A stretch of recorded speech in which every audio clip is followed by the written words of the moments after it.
السلام علیکم ورحمۃ اللہ وبرکاتہ۔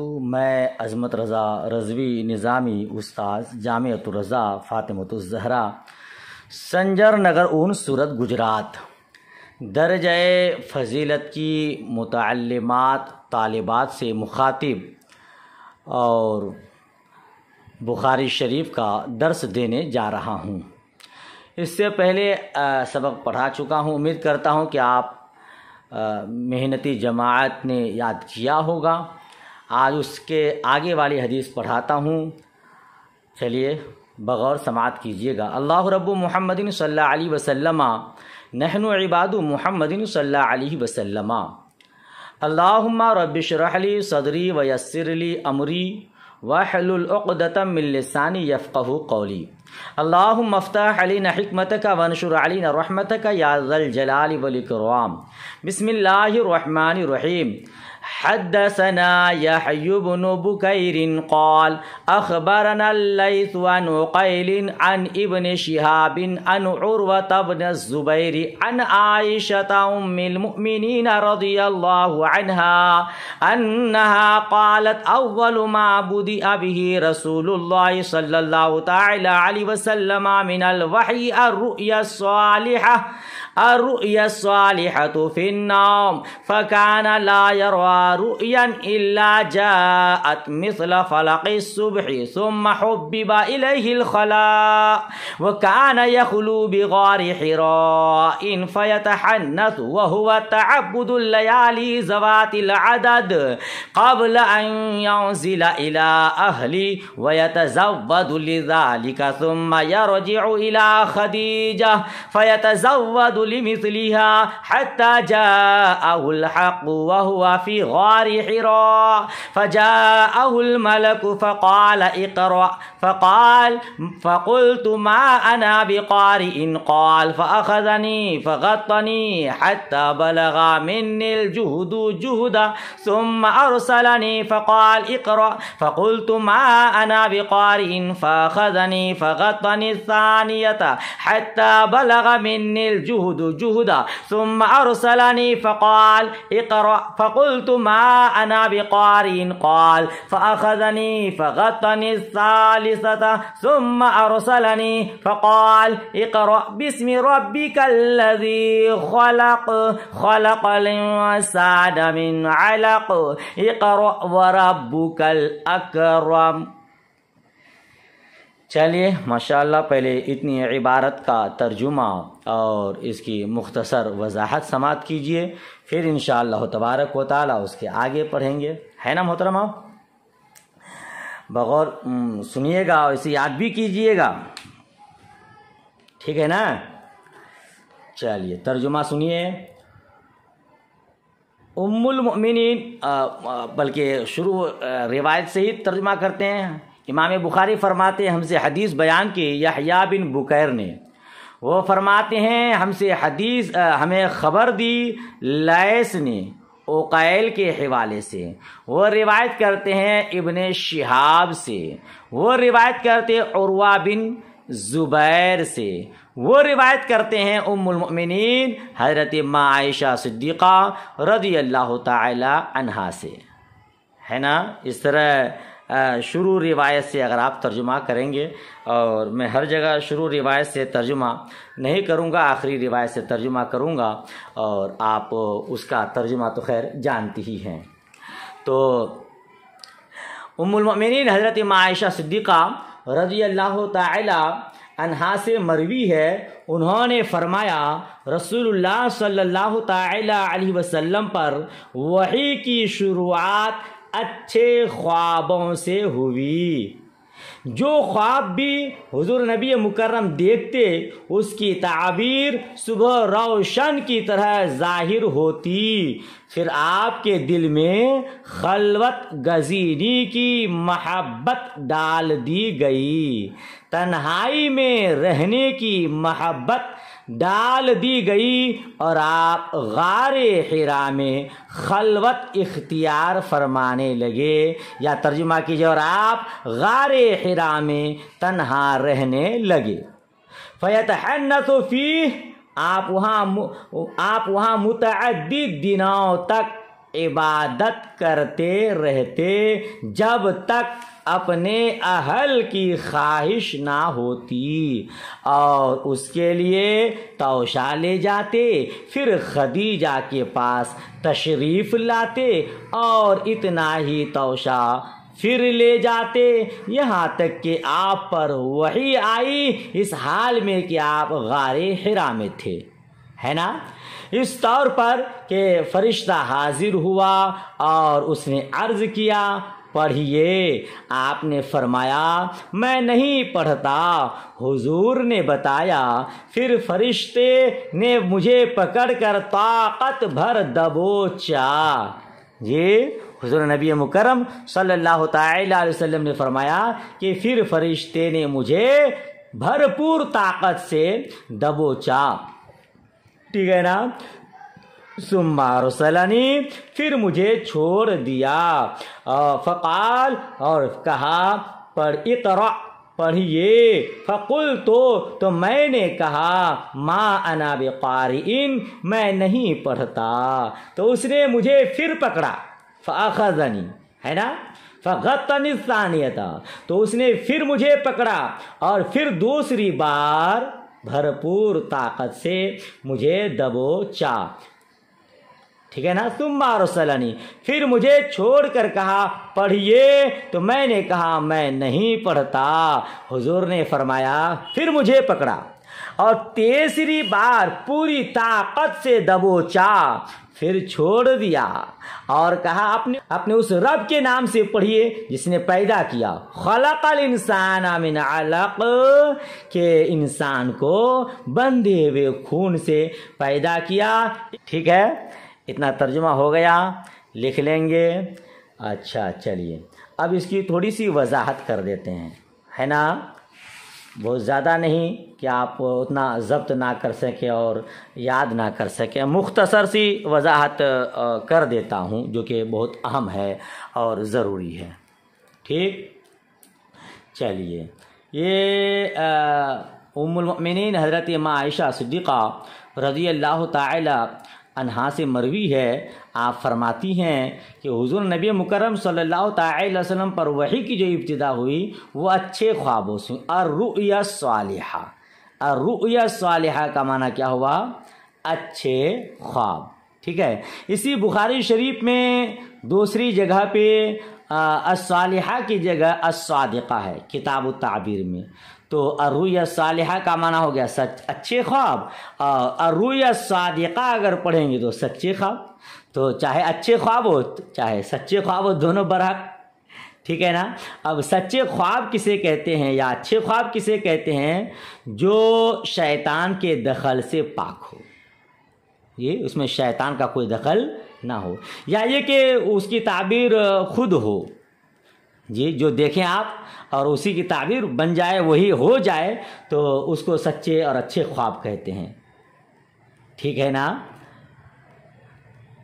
چلیے آگے بڑھتے ہیں۔ انبیاء کرام کے خواب بھی وحی الہی ہے نا؟ مفسر اعظم حضرت ابن عباس رضی اللہ تعالی عنہما نے فرمایا ہے، رؤیا الانبیاء علیہم السلام وحی، انبیاء کرام کے خواب بھی وحی ہیں، جی۔ اچھا، مصطفیٰ جان رحمت صلی اللہ تعالی علیہ وسلم پر جو وحی کا آغاز ہوا تو ماں عائشہ صدیقہ رضی اللہ تعالی عنہا کی روایت کے مطابق سچے خواب سے، اچھے خواب سے، ہے نا؟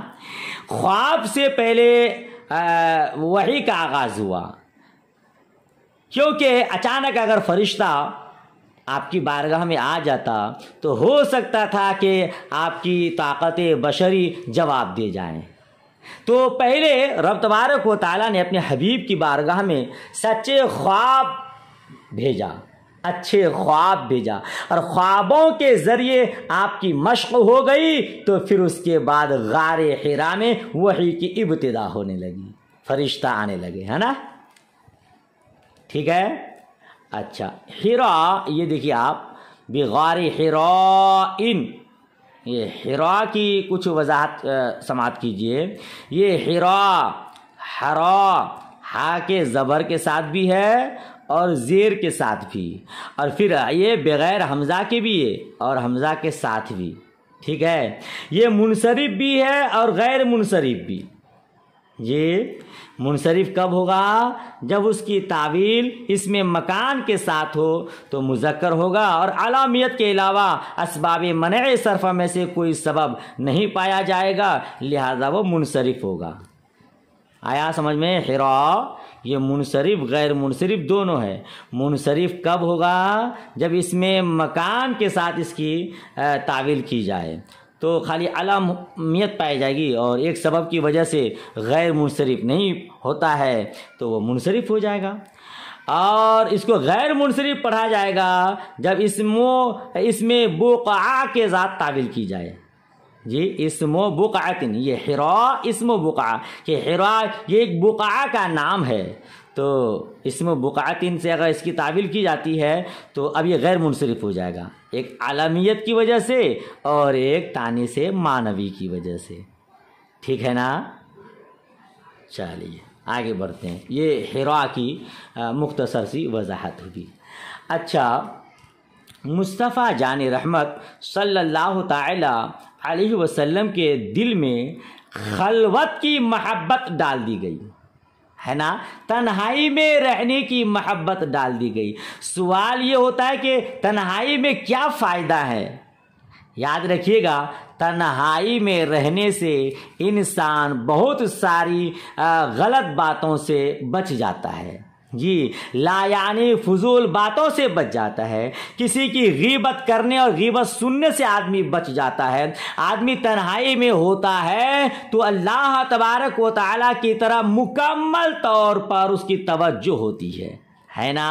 مصطفیٰ جان رحمت صلی اللہ تعالی علیہ وسلم کے دل میں تنہائی کی محبت ڈال دی گئی، خلوت کی محبت ڈال دی گئی، تاکہ مصطفیٰ جان رحمت صلی اللہ تعالی علیہ وسلم تنہائی میں رہ کر بالکل ایک جوئی اور دل کے ساتھ جو ہے اللہ تبارک و تعالیٰ کی بارگاہ کی طرف متوجہ ہو، اسی لیے خلوت کی محبت ڈال دی گئی۔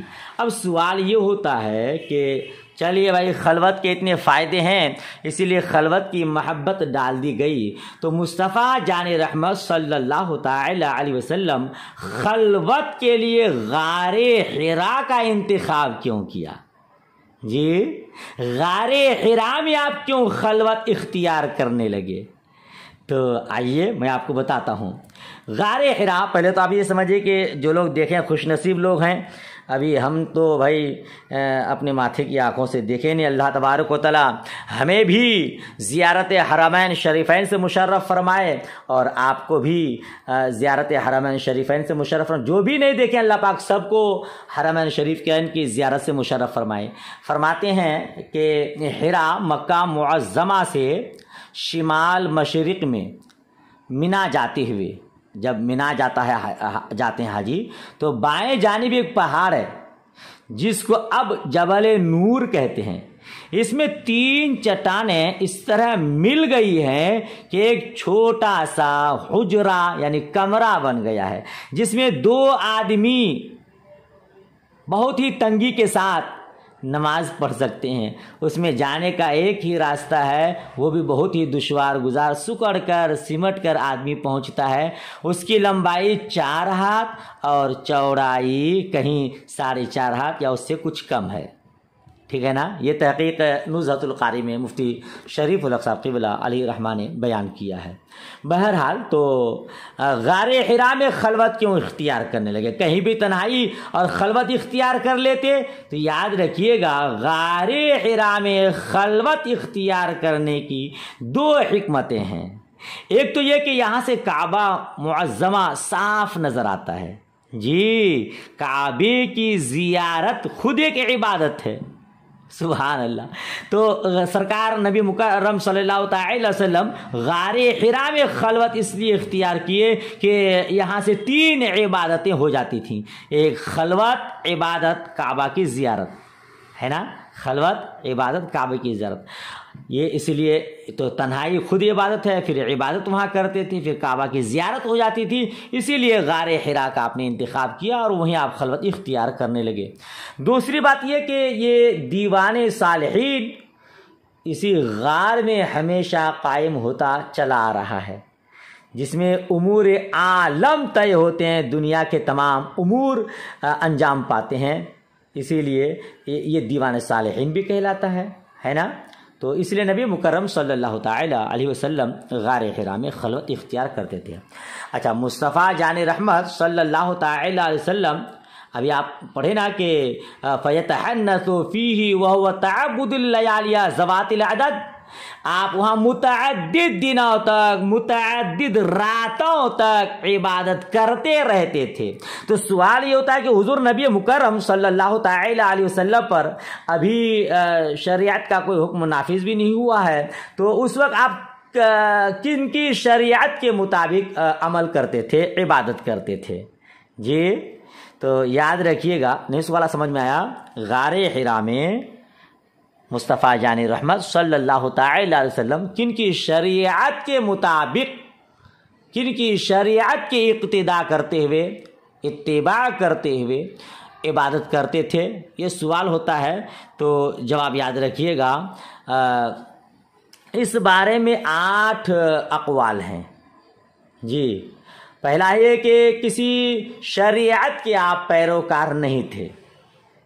یہ پہلا مذہب کیا ہے، پہلا قول کیا ہے کہ حضور صلی اللہ تعالی علیہ وسلم غار حرا میں کسی شریعت کے پیروکار نہیں تھے، یہ جمہور کا قول ہے۔ اور دوسرا قول یہ کہ حضرت آدم علیہ السلام کی شریعت کے پیروکار تھے، اور تیسرا یہ کہ حضرت نوح علیہ السلام کی شریعت کے پیروکار تھے، چوتھا حضرت ابراہیم علیہ السلام کی، پانچواں حضرت موسیٰ علیہ السلام کی، چھٹا حضرت عیسیٰ علیہ السلام کی، ساتواں قول کسی متعین شریعت کے آپ پیروکار نہیں تھے، بلکہ اگلی شریعت کے مطابق، اگلی شریعت میں جو باتیں آپ کو اچھی لگتی تھیں ان پر آپ عمل کرتے تھے، ٹھیک ہے نا؟ لہذا یہ عبادت انہی میں سے کسی کے مطابق تھی۔ اور نمبر 8، اس بارے میں توقف کیا جائے۔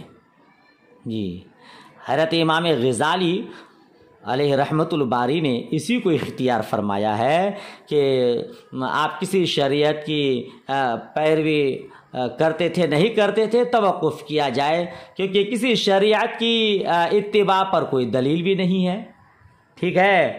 لیکن احناف کا مختار قول یہ ہے کہ کسی سابقہ شریعت کے پابند نہ تھے، بلکہ کشف صادق سے آپ کے نزدیک جو طریقہ ثابت ہوا اسی کے مطابق عبادت فرماتے تھے، ٹھیک ہے نا؟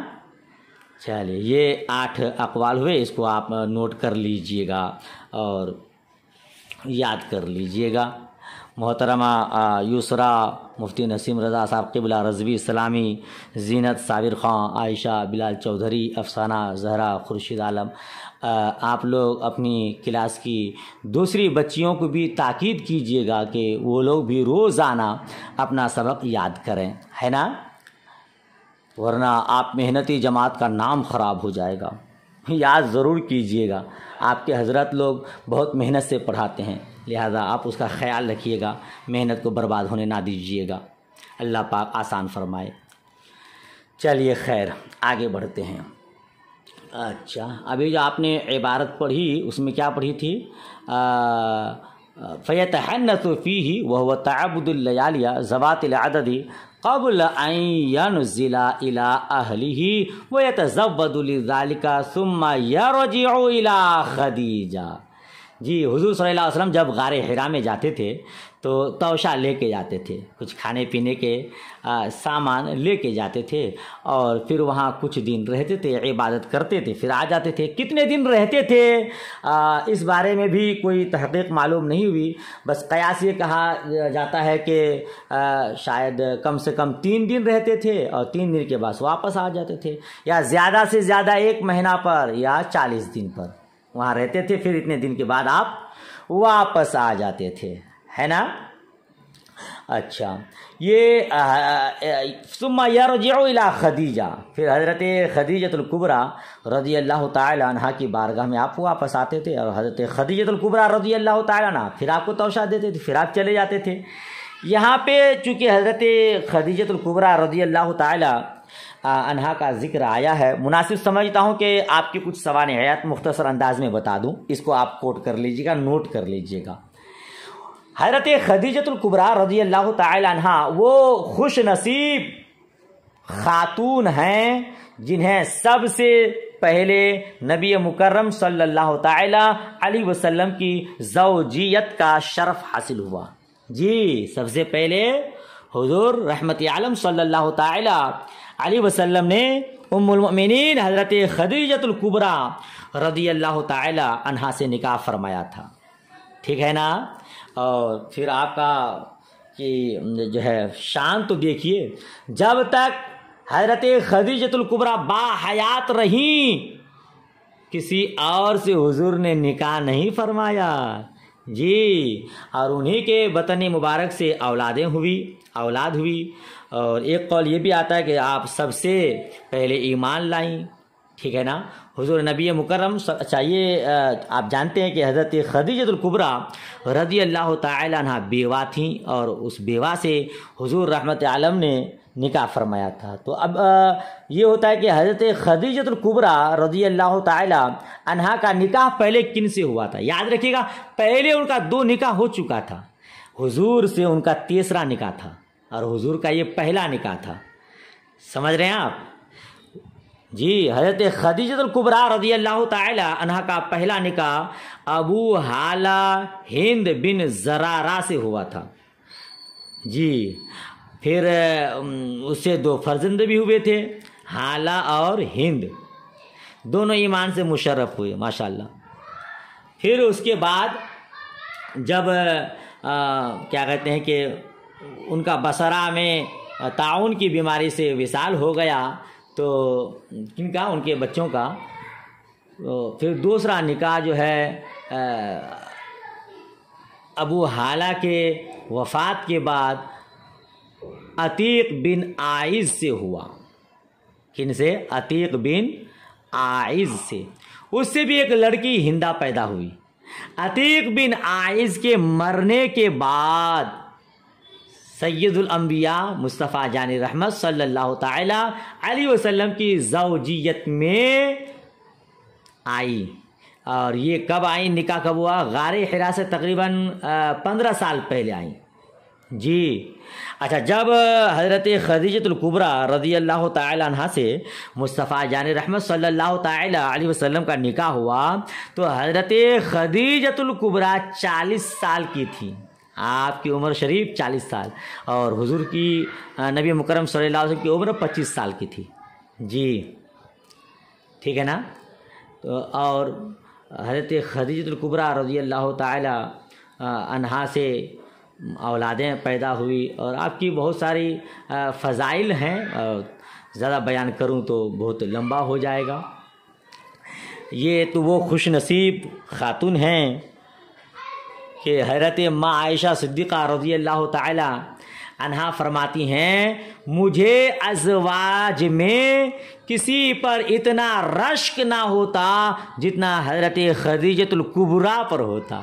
جی، حضور اکثر ان کا تذکرہ فرماتے تھے، کہتی ہے ایک بار میں نے کہہ دیا آپ تو ان کا تذکرہ ایسا کرتے ہیں گویا دنیا میں خدیجہ کے سوا کوئی عورت ہی نہیں ہے، تو مصطفیٰ جان رحمت نے فرمایا ہاں وہ ایسی ہی تھیں ان سے مجھے اولاد ہوئی۔ اللہ اکبر۔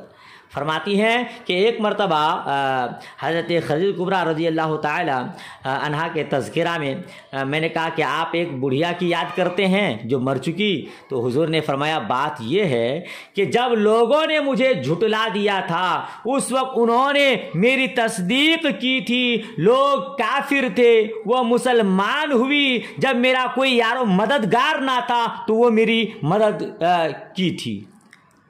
اللہ اللہ، مجھے میرے حضرت مفتی شفیق احمد صاحب قبلہ شریفی پرنسپل و شیخ الحدیث دارالعلوم غریب نواز الہ آباد، ان کی ایک بات یاد آتی ہے، اللہ پاک ان کو عمر دراز بالخیر عطا فرمائے اور سلامت رکھے۔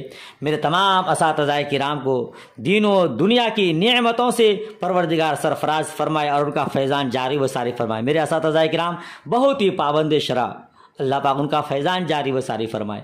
وہ فرماتے تھے کہ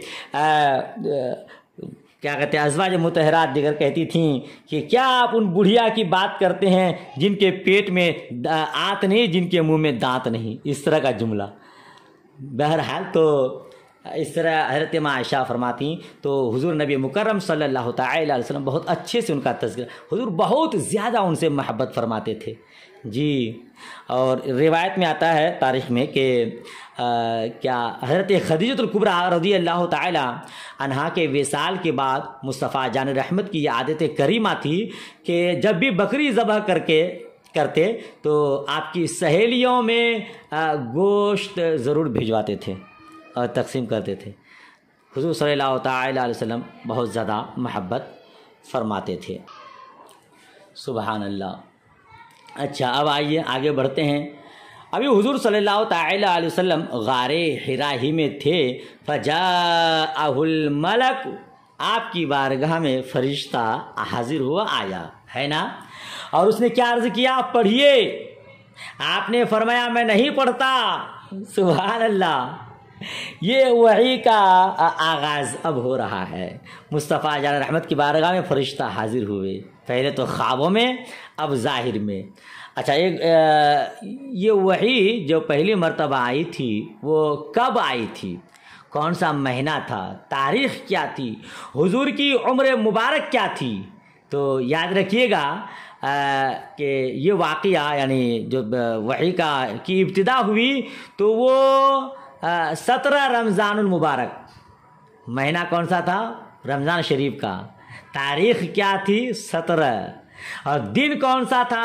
دوشنبہ، ہے سبحان اللہ۔ اور حضور نبی مکرم صلی اللہ تعالی علیہ وسلم کی عمر شریف اس وقت 40 سال کی تھی، ٹھیک ہے نا۔ اب حضور کی بارگاہ میں وحی کا آغاز ہوا۔ تو ہم لوگوں نے حدیث پڑھی، اس میں ہے کہ فقال اقرأ، فقال فقلت ما انا بقاری، فرشتہ حاضر ہوا، اس نے عرض کیا پڑھیے، تو آپ صلی اللہ تعالی علیہ وسلم نے فرمایا میں نہیں پڑھتا۔ ما انا بقاری کا ترجمہ میں نہیں پڑھتا، کچھ لوگ اس کا ترجمہ کرتے ہیں میں پڑھا ہوا نہیں، اللہ اللہ۔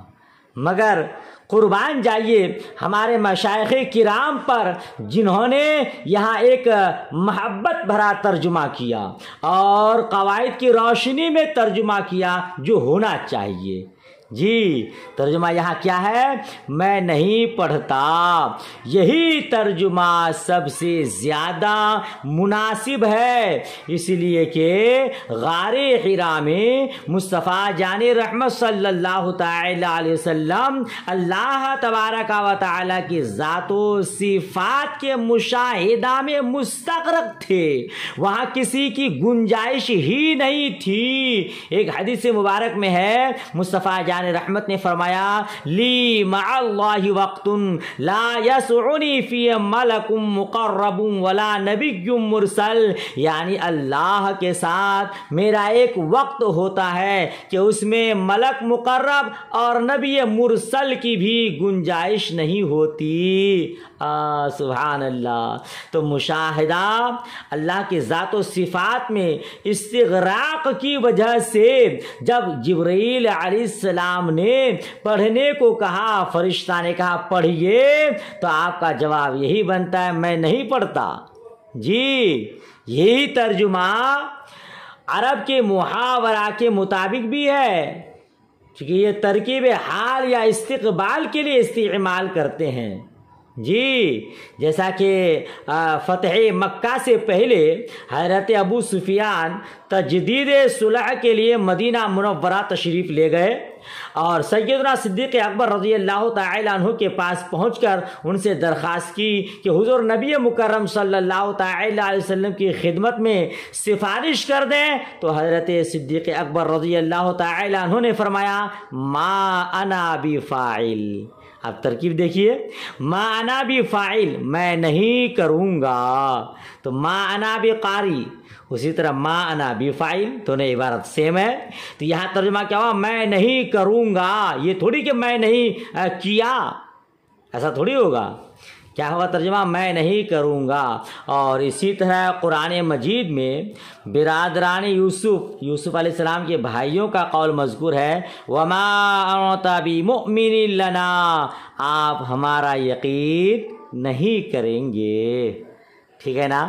تو ما انا بقاری کا ترجمہ کیا ہوگا؟ میں نہیں پڑھتا. جب آپ نے کہا میں نہیں پڑھتا تو حضرت جبریل علیہ السلام جو فرشتہ حاضر ہوئے تھے وہ جبریل علیہ السلام ہی تھے.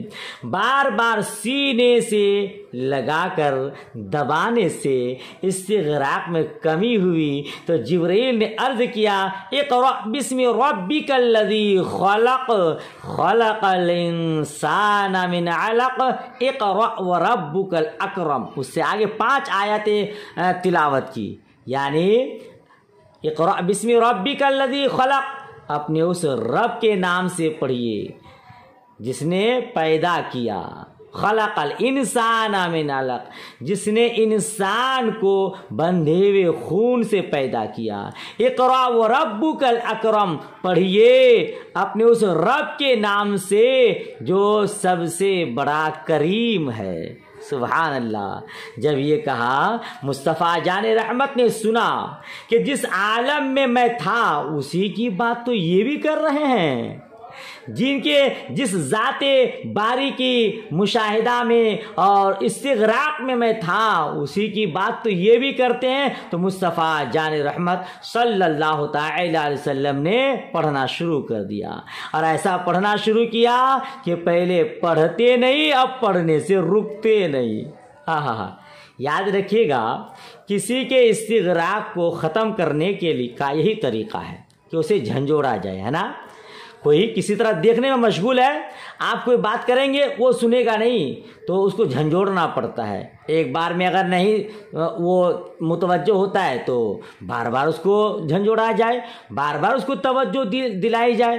تو مصطفیٰ جان رحمت صلی اللہ تعالی علیہ وسلم کو جھنجھوڑنا چونکہ ادب کے خلاف تھا، اسی لیے فرشتہ نے مصطفیٰ جان رحمت صلی اللہ تعالی علیہ وسلم کو اپنے سینے مبارک سے لگا کر 3 بار پوری طاقت سے دبایا.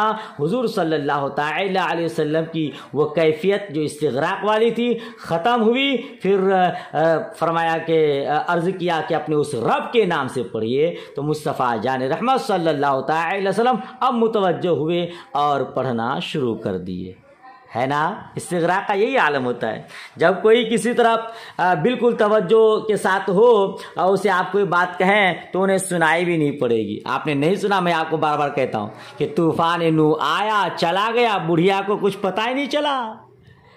جی بڑھیا کہتی کہ طوفان نوح آئے، طوفان آ جائے تو مجھے بھی کشتی میں سوار کر لینا. حضرت نوح علیہ السلام نے کہا ٹھیک انشاءاللہ، ٹھیک میں کر لوں گا. مگر طوفان آیا اور چلا گیا، اور جانے کے بعد حضرت نوح علیہ السلام کو خیال آیا کہ بڑھیا اماں نے کہا تھا، میں نے تو اس کو سوار نہیں کیا. اب ان کے حالات جو دیکھنے گئے تو پتہ چلا کہ وہ عبادت میں مشغول ہے. حضرت نوح علیہ السلام کو دیکھ کر وہ کہتی ہیں کہ کیا طوفان آ گیا؟ آپ کہتے ہیں یا اللہ طوفان تو آیا بھی چلا بھی گیا. جی ایسا ہوتا ہے. چلیے آج ٹائم زیادہ ہو رہا ہے، گھنٹی کا ٹائم، تو یہیں تک رہنے دیجیے. انشاءاللہ تبارک تعالیٰ اس سے آگے کل پڑھاؤں گا. یاد کر لیجئے گا، کہیں سمجھ میں نہ آئے تو کمنٹ کیجئے گا، پوچھئے گا، ہے نا. انشاءاللہ اس کا جواب بتاؤں گا. السلام علیکم ورحمۃ اللہ وبرکاتہ.